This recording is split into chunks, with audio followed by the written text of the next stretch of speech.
I specialize in intestinal cancers as well as inflammatory bowel disease like Crohn's disease and ulcerative colitis. And I've been incorporating cannabis therapy into our patient protocols for about 7 years. New York State started their medical cannabis program in January of 2016. But prior to that, I'd been counseling patients on cannabinoid therapy because they were using it, some were using it illegally, some were using CBD, some people were going to Colorado and coming back. And so it really kind of just blew up. And then initially, as I was just treating patients with cancer and inflammatory bowel disease, we then expanded our practice to treat, pretty much every ailment out there that cannabinoid therapy can be used for.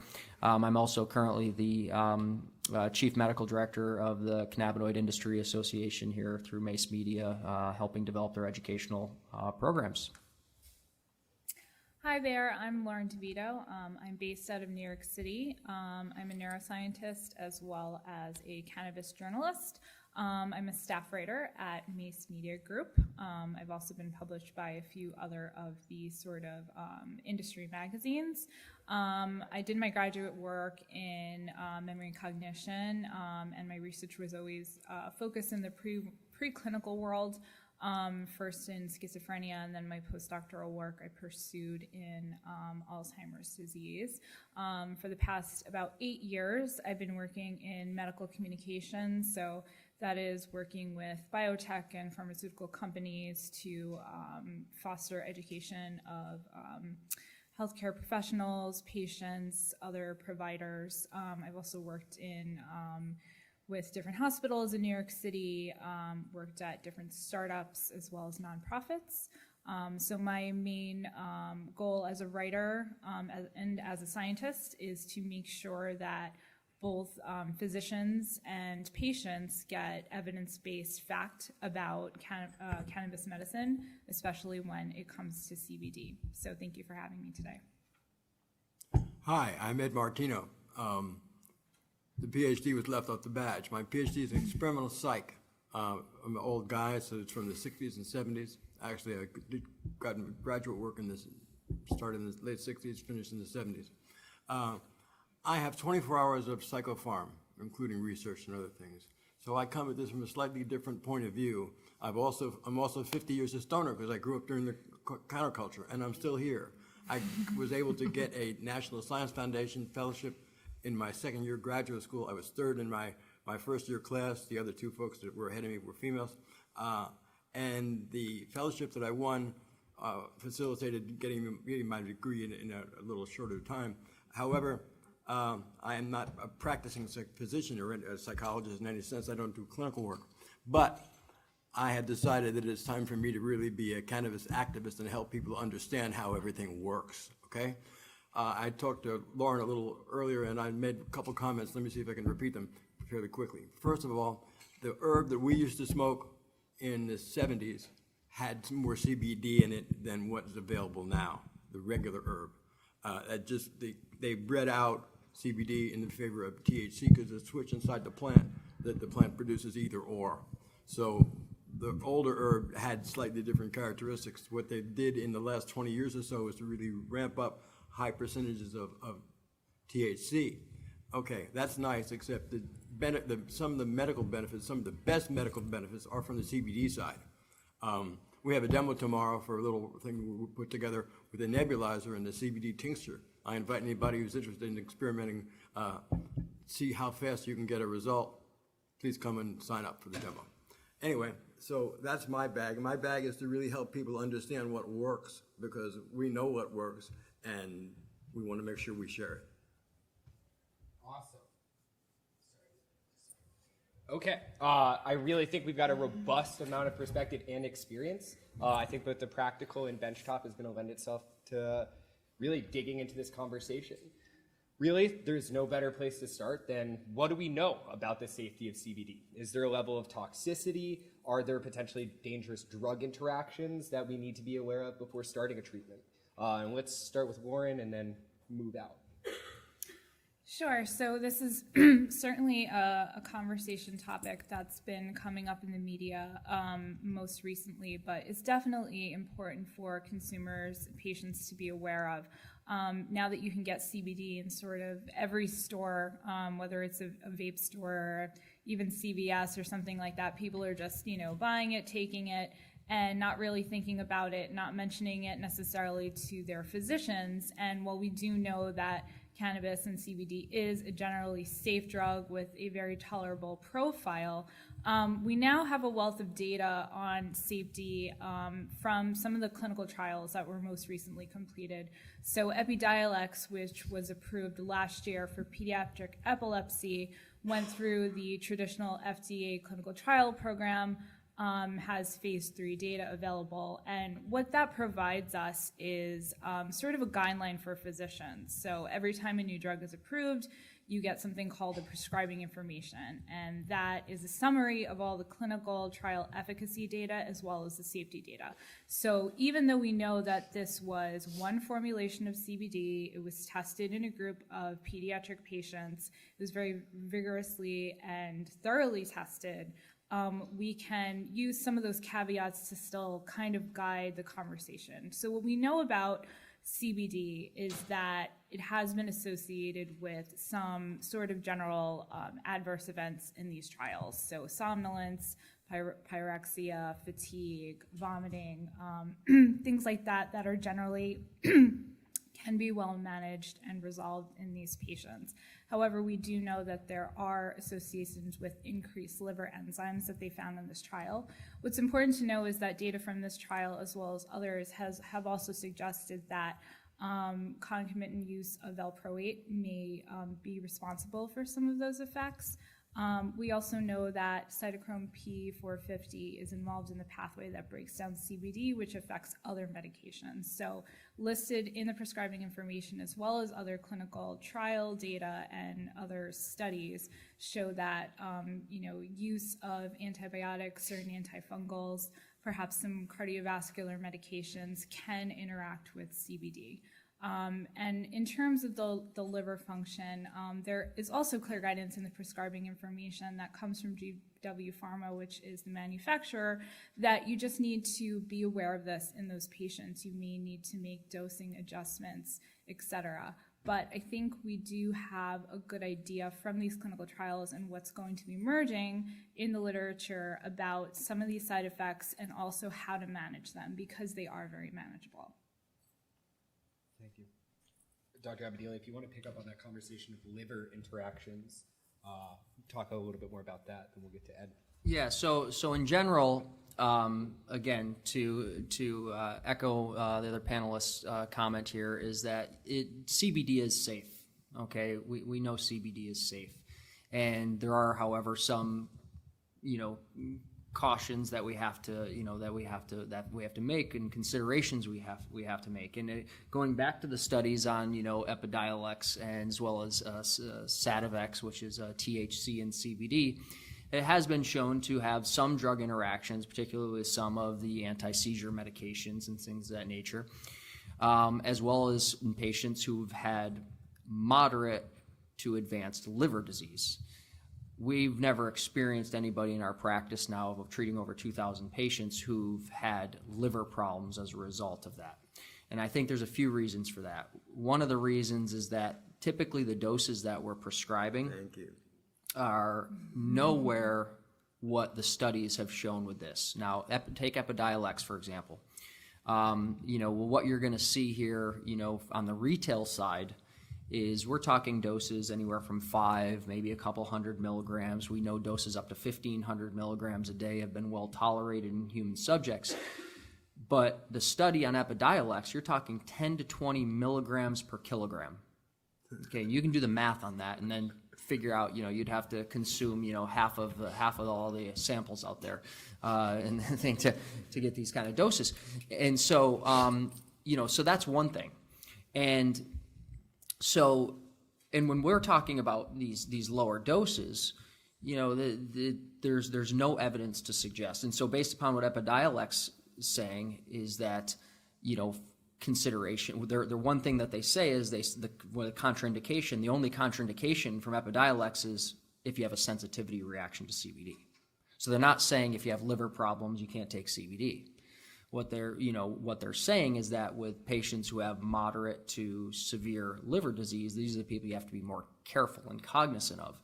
So in the retail space, that's going to be hard to control for because you don't know who's walking into the store and what their liver disease function is. However, the doses that they're going to be purchasing over the counter are not going to be the 2,000 to 3,000 milligram doses, which would be the equivalent of what could potentially cause some alterations in liver enzymes.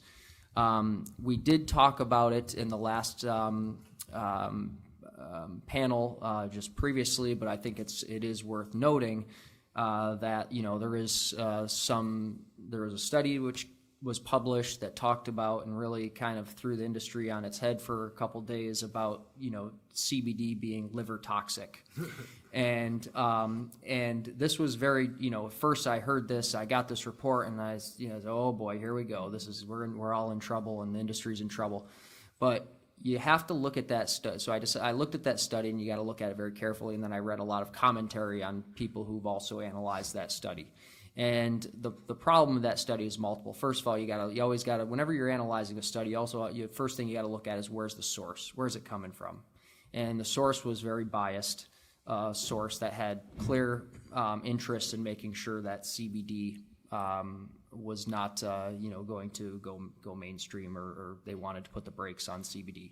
The other thing is that they were done in animal models, which doesn't always translate into human models. The other thing is that the doses that were being used were nowhere near the doses that any of us would even take, not even Epidiolex doses. These were doses that were 10, 20, 100,000 times stronger than even what we're seeing with the equivalent doses in things like Epidiolex, and nowhere near what we're using for just some general common medical ailments.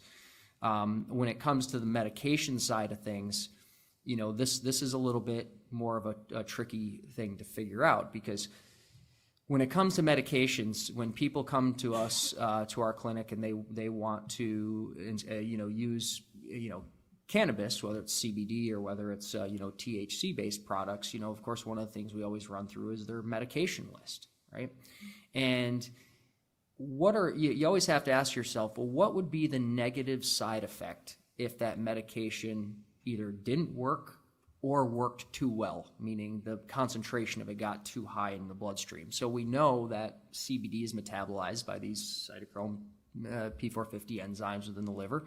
Some of them will actually induce the enzyme to, it may work more. Some will inhibit it, so it won't work as well. Now, what can that do? Well, that can change the level of the drug concentration. So, for example, if somebody's on a medication for seizures and their seizures are well controlled, on that medication, well, giving them a CBD product could potentially, although I don't believe it, particularly in the doses that we're doing it, but things that we have to keep thinking about is that by altering the metabolism of that could do one of two things, because we know that CBD may not just inhibit these enzymes, but will cause some of them to work better. So that's going to change the drug level. So what would happen to somebody if their seizure medication, if they took CBD, they're on a seizure medication, and it blocks the enzyme which is breaking down that seizure medication? What's going to happen is that seizure medication is going to go higher, and certain seizure medications have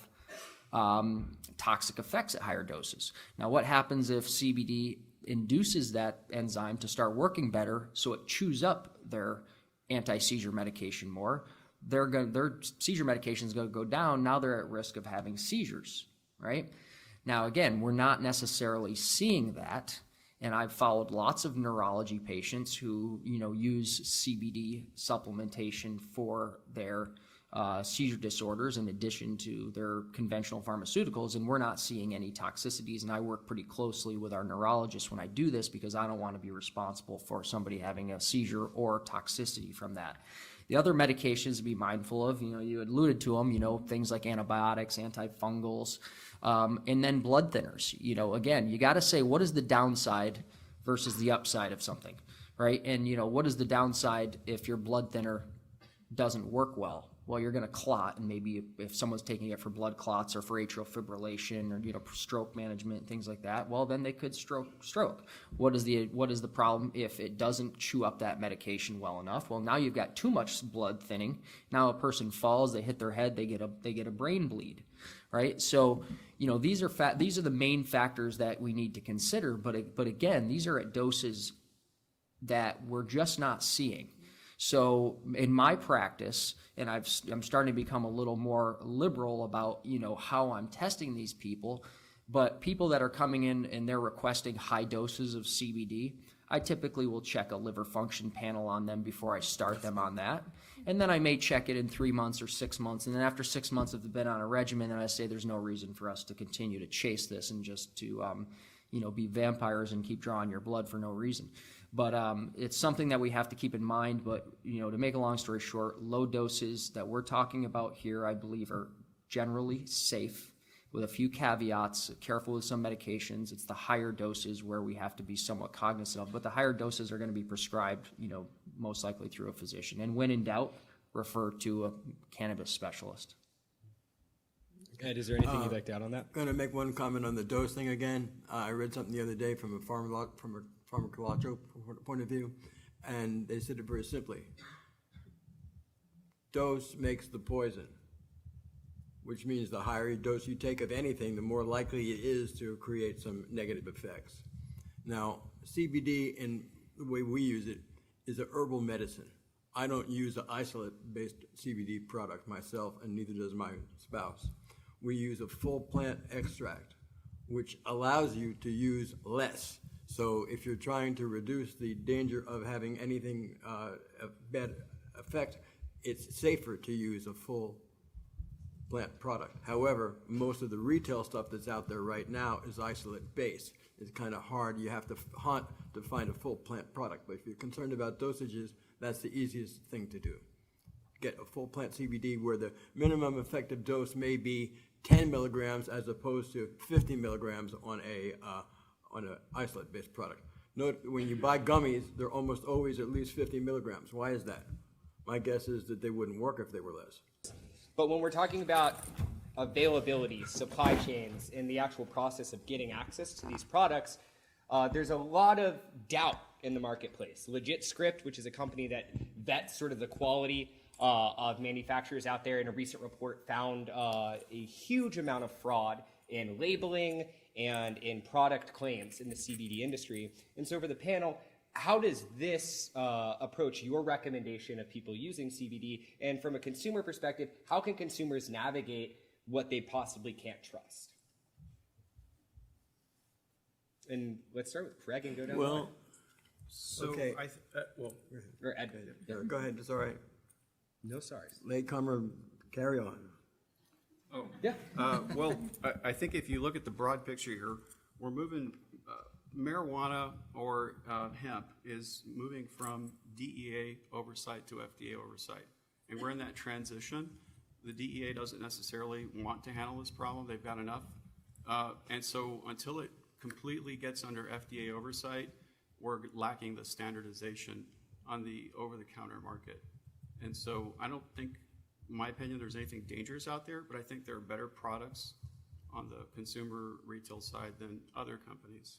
But so there's that gray area as far as oversight.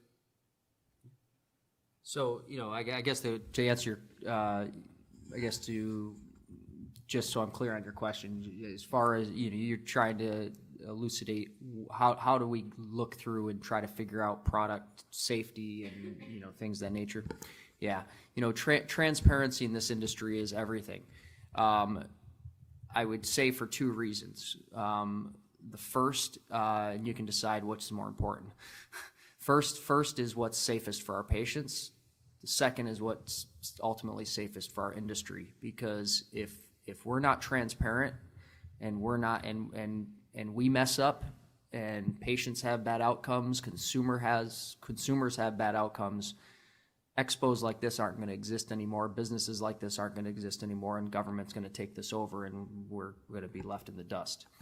So, so transparency is everything. And so for anybody who's, interested in either, particularly those who are manufacturing, selling products and things like that, you got to know what the product is. You got to be able to stand behind every ingredient in the product with complete transparency. Third-party testing, fourth-party testing. is extremely important. Knowing the source of where the product came from, and to Carlton's point, there's been several studies out there that have looked at what's on the label and what's actually in the bottle, and it's frightening. And this is not just in the United States. There's several other countries that have looked at this as well. And it's one thing if you're told that you're getting 30 milligrams of CBD in a bottle and you end up getting 10 milligrams of CBD in a bottle. But what we've also found is that some of them had no CBD in them, and some of them that claimed they had no THC in it had lots of THC in it. Right? Now that could have a huge implication, huge implications. But then also, you want to make sure that the compound, the product that you're taking is also safe from other perspectives, which you can gather from your certificate of analysis. Heavy metals, pesticides, residual solvents, all things that, we don't want in our system, and we don't want in our products, and we don't want our consumers to have in our products. So transparency is everything, and being able to provide that to consumers and to be able to relay that information is very important. Yeah, I would say from a consumer point of view, with all of the media coverage on CBD in the past few years, some people consider it a fad. I certainly do not think so. We've had cannabis and hemp for thousands of years and have been using it, and now we're kind of experimenting with single isolate versus full spectrum. It's not going away, and we know that it's effective, and we know that it's generally safe. But what a lot of people, that I talk to anecdotally, who, I tell them I write about it, I do research, and they say, okay, I'm interested in CBD. Where do I start? They may not live in a state where they have a comprehensive medical program, or they don't live in a state where use is fully legalized. And they're just like, what do I do? Do I buy an oil? Do I buy a gummy? Where should I get it? What dosage should I start at? So there are a lot of common questions that come up. And just to echo previous points, I always say, the best thing to do is to go to a dispensary if you have that option. Try to talk to someone who seems knowledgeable. I know myself, and I'm sure a lot of other people have gone into vape shops that now sell CBD, and a lot of these people may not have any answers for you if you ask questions, and a lot of those questions should start with, okay, where is this hemp coming from? Is there a certificate of analysis? A lot of times you'll have to go on the website to see if there was a specific lot number tested. And, if you cannot get your questions answered, we have a lot of different companies with a lot of different CBD products. You really need to be proactive. You really need to do your research. You really need to go online. And if you don't feel good about it, then don't make the purchase. I think it's just very important for people to not just pick it up off a shelf and say, I'm going to try this. It's always important to try to talk to experts if you can. And of course, I always tell people to tell your doctor that you're taking CBD. Whether right now we consider it a medication or an herb, whatever it is, you still have to tell your doctor. I mean, that can be a little bit difficult depending on where you're located. I know that myself, I live in New York City, and I'm very open about my CBD use. As a patient, I've never had any problems with my doctors. Usually they're like, if it's helping, that's great. I'm glad you're doing it. I'm glad you're taking it. But another thing that we have to be really careful about is all the media hype around CBD, such as, that Forbes article that really was not well written at all. If you're looking online and you find an article and there's no sources listed, there are no references, there are no hyperlinks where you can look at that original data yourself and critically analyze that, you should not trust that source.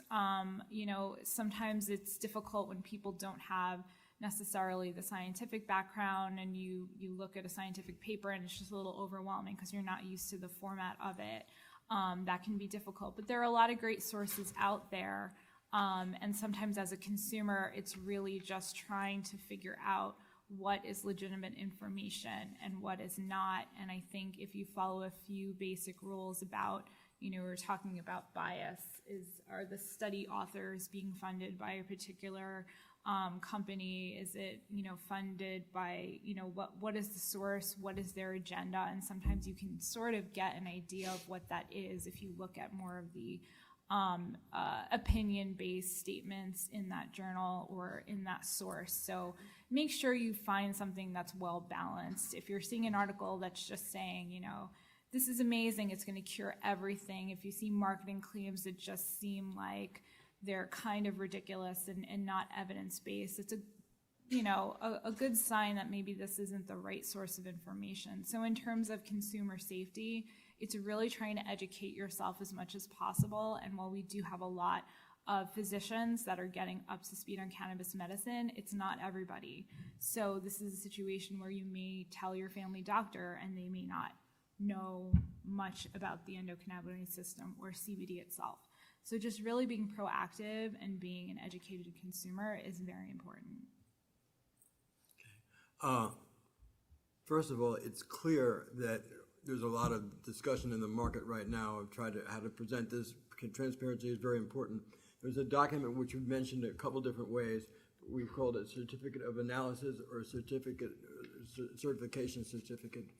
What I would say is I would not sell or buy a CBD product that I couldn't see the certificate on. It doesn't make any sense. You have an analysis. If there's no analysis, it's not a safe product. Simple enough. And that's not just because of the CBD versus THC in it. It's also because of any other pollutants or other factors that may have entered into the process. For example, if they're growing hemp here for the first time and the soil is not clean, hemp is the kind of product that will suck stuff out of the soil. So the first couple runs, it might not be that good. It might be okay on the THC side, but it might have some other stuff in there that came from the soil. So you have to be careful about where your sources are. And that's what we're trying to help you understand. It's not hard. It's just the scientific information is a little fuzzy sometimes, but you have to be careful. The mouse study that they're talking about with the CBD bad effects on the liver, I read where they were using doses at 25% of the body weight of the animal per day. With all due respect, that's not valid research.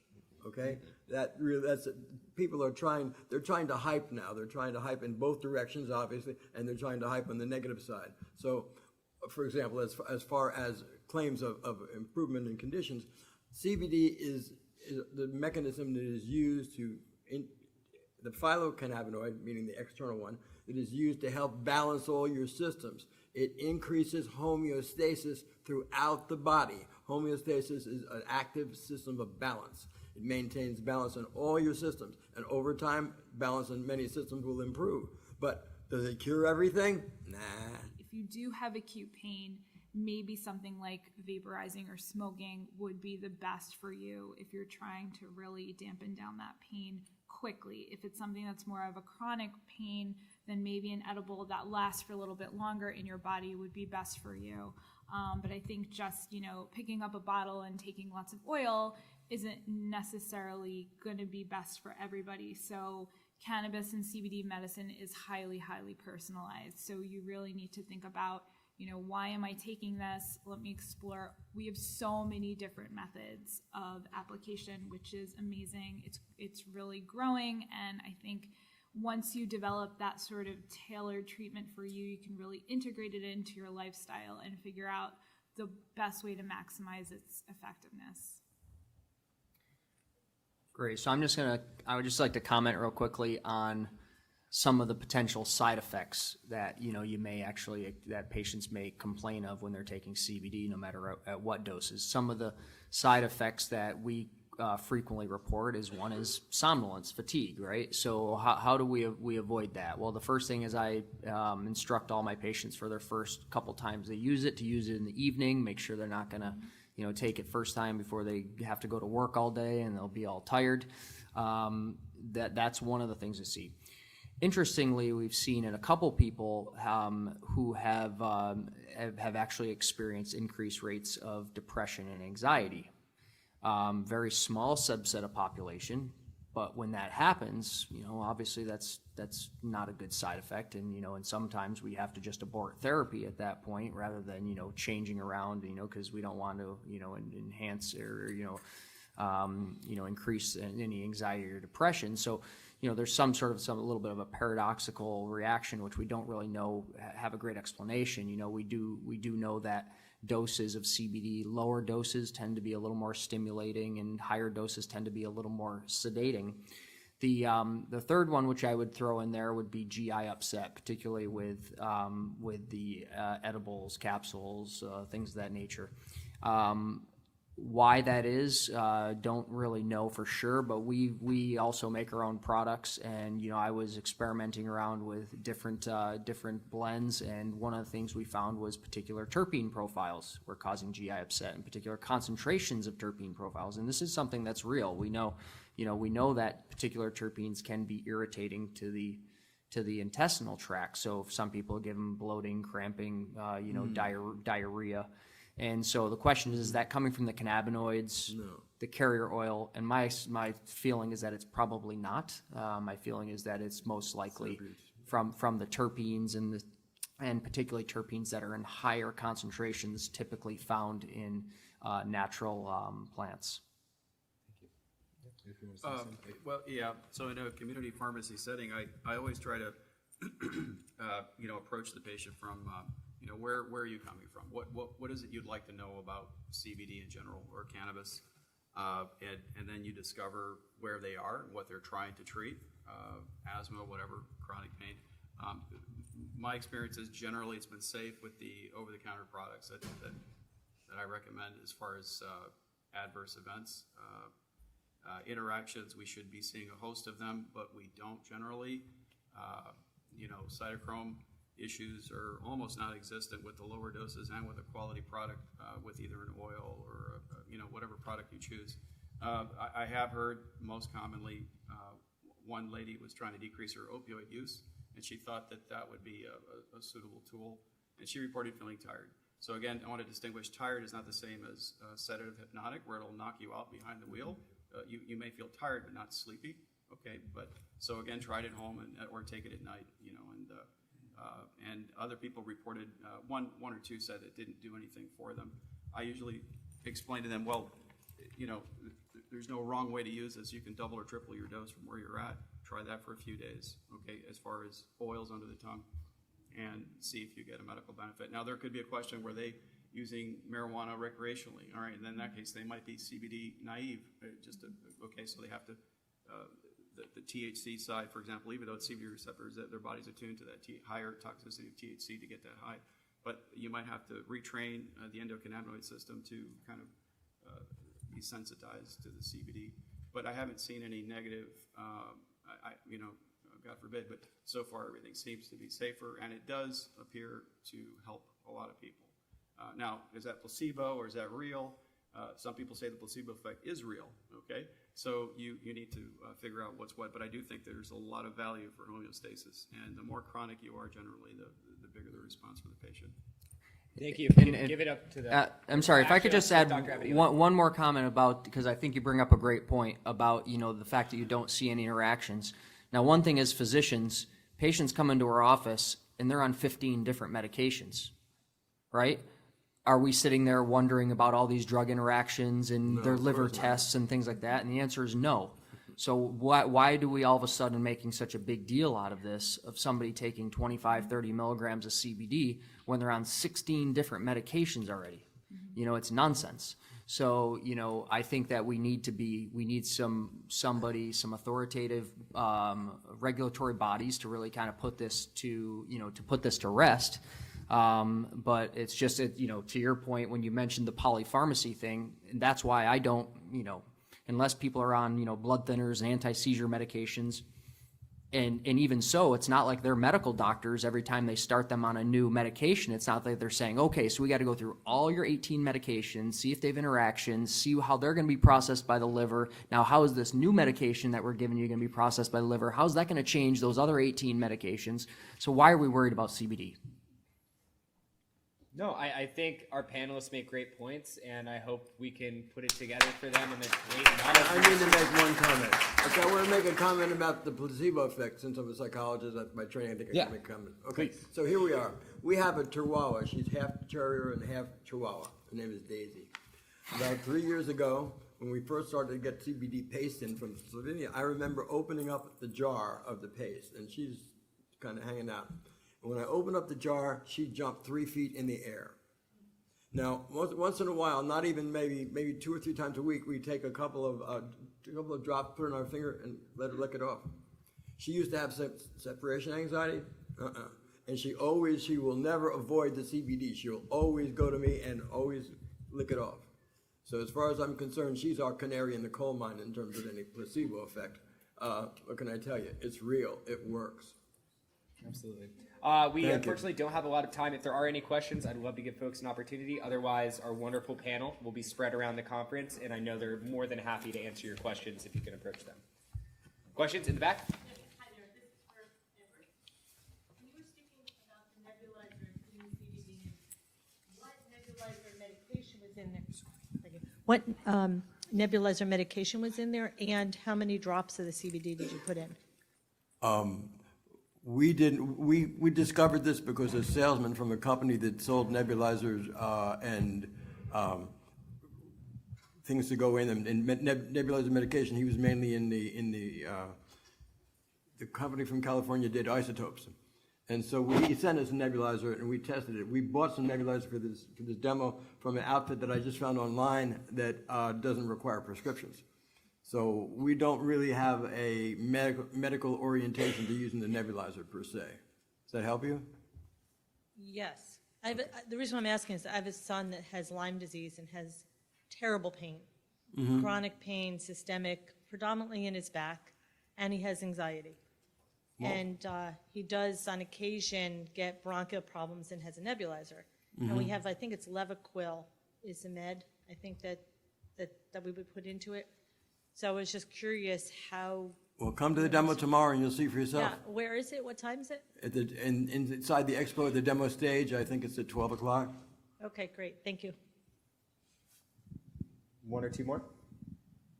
Sir? You were talking about I'm sorry if I mispronounced this, the endocannabinoid system? Endocannabinoid? Yeah. Okay, so the CBD affects that. Are there any other drugs, opioids, supplements that also affect that system, or is that system only affected by cancer? Just real quick on the endocannabinoid system, in my opinion, I think it's as equal or possibly greater than the adrenergic system. And we've been able, science has been able to identify about half a dozen maybe. We usually, in marketplace, you hear about 2. We kind of forget that there might be a lot more under the surface. And a lot of research left. It's a complicated process. Surface proteins cascade. It goes on and on. That's not my place to identify. But there's a lot of overlap. Yes, sir. Between again, it's part of Earth biology. All right, lizards, mammals, fish. We all share the endocannabinoid system. It's what we are. It's part of us. Did you have something you wanted to say? No, I just wanted to say that it's clear that we understand only a little bit about this. The ECS was discovered not that long ago. At first, they used to say that we had receptors that were hooked for marijuana. Well, that's before they realized that marijuana was more than just one thing. So then they realized that in 2004, Ethan Russo came up with the notion of endocannabinoid deficiency. Okay, so there are people walking around today, if you live in a stressful environment or you have a stressful job and you're really working on less sleep than you should have and so forth, over time, your ECS is going to degrade. And that's going to create some additional conditions in your body that are not positive or bad conditions.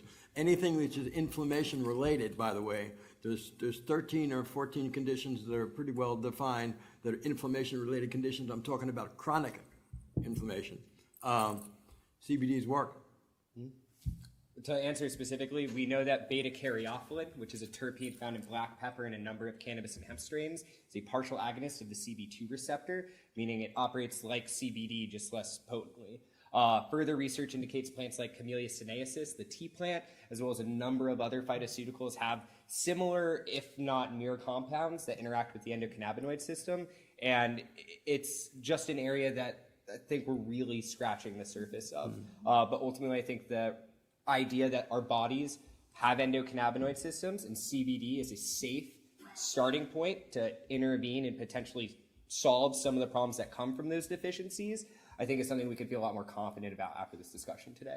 Unfortunately, we do not have any more time, so let's put it up together for our panelists one more time. We need to